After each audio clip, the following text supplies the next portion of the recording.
Karl Schembri joins us from the Norwegian Refugee Council. Karl, thanks for being with us. This conflict then entering a second week. What are your thoughts right now?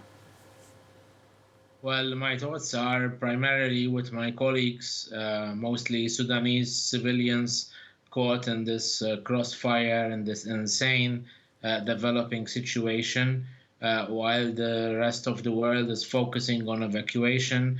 My thoughts are with those people who are staying there and are anxious to return to some kind of resumption of our work to reach the most vulnerable. In most of my communications with my colleagues in Sudan, they hope to be able to return to some kind of resumption of our humanitarian operations as soon as possible.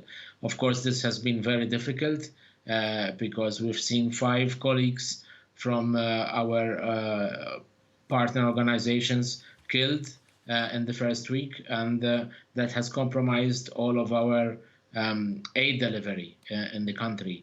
But our colleagues themselves are part of this catastrophe, trying to flee for their lives. Some of them holed up in their areas, and others having to flee for safety. You're describing, Karl, I think the exact opposite to the story that most news outlets, including us, are showing right now, which is the sense that there's this mass evacuation taking place.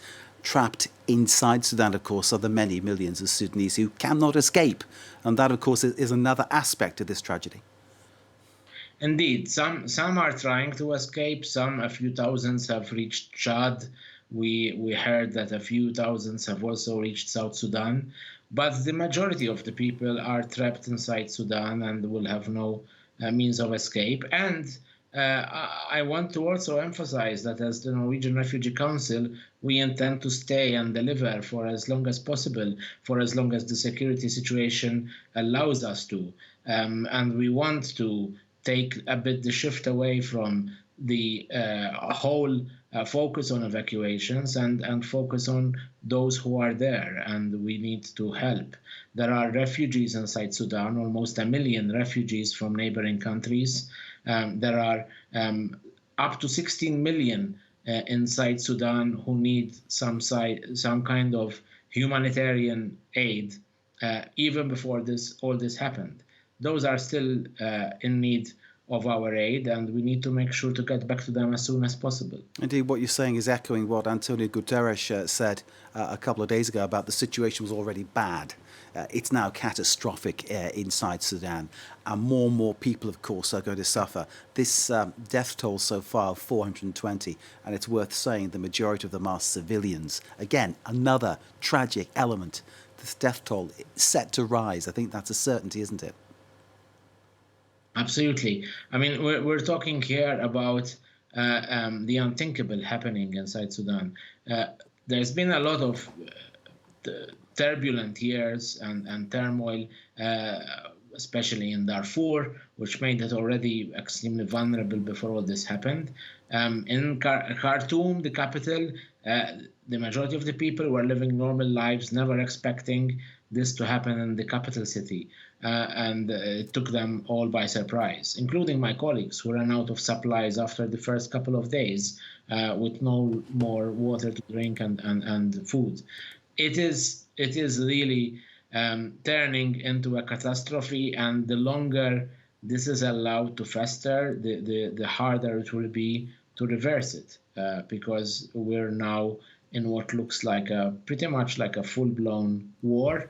And it will take months to restore some kind of normality unless the international community gets its act together and exercises all its influence and power. So far, we've seen a litany of ceasefires that were broken in the first hours, if not minutes, making a sham of all these announcements and putting civilians and aid workers at risk. So we really need a serious concerted effort from the international community to get a serious ceasefire and to get the neighboring countries to keep their borders open. We know it's hard for them. They're also in a very difficult situation themselves. They need the support of the international community to be able to do that. Karl, it's reported that there is a US-mediated 72-hour truce, and the Rapid Support Forces, the RSF, have agreed, as has the military junta, they've agreed to start facilitating humanitarian efforts. And obviously that's where your organisation comes in. Given what you just said, do you have any faith that this truce will hold? We will have to assess it hour by hour. My colleagues on the ground will have to check all the information coming in. So far, there's no real record to be optimistic about. It's our duty to make sure that it holds so that we can negotiate our access as it unfolds. I hope it does, but so far, none of these ceasefires have held.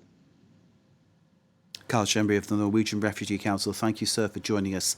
Thank you for taking the time to explain the issues as you see them with that clarity that you've brought to it. Thank you very much indeed. And can I just tell you all that the ceasefire, as we understand it, is about to start at midnight. It's roughly in 50 minutes' time. Time in Paris, time in Khartoum is the same. We, of course, will keep you across all developments as we get them. Thanks again to Karl Schembri from the Norwegian Refugee Council.